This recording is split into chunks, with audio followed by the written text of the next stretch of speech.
There are two types of fund manager, active and passive. Active managers try to beat the market through stock selection and market timing. Passive managers simply aim to capture the market return. In theory, actively managed funds would be worth investing in if they consistently beat the market. But as Morningstar's active-passive barometer shows us, very few of them do. You could sort of think of it as league tables for active fund managers. So one of the questions that we commonly and understandably get is, how are active managers doing? Are they beating their benchmarks? Are they proving their mettle?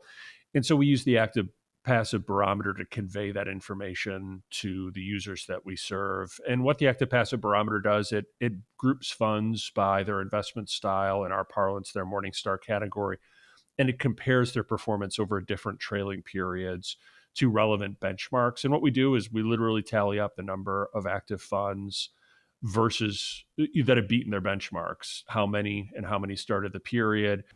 There's a similar ongoing scorecard called SPIVA, which paints a rather grim picture of active fund performance.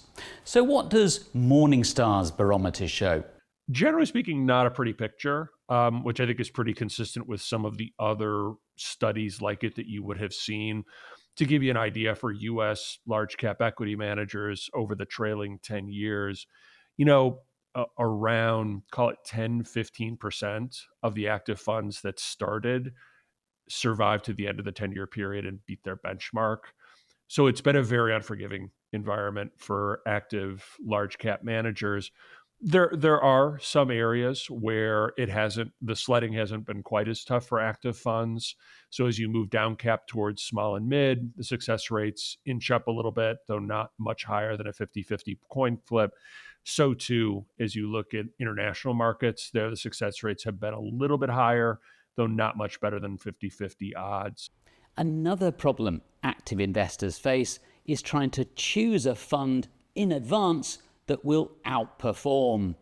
It's extremely hard to do, although the best performing funds tend to have one thing in common: lower fees. One of the things that my colleagues look at is success rates by expense quintile. So they basically, for a given category, they'll go through and they will sort the active funds by the expenses that they charge, the cheapest 20%, the next 20% after that.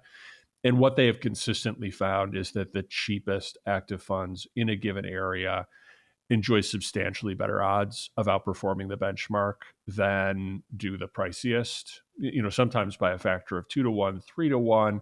It varies depending on the area. But when you look at the universe as a whole, that is a trend that tends to hold true. Cost, therefore, makes a big difference to net returns. By avoiding active funds altogether and using passive or broadly passive funds, which are much cheaper, you maximize your chances of a successful investment experience.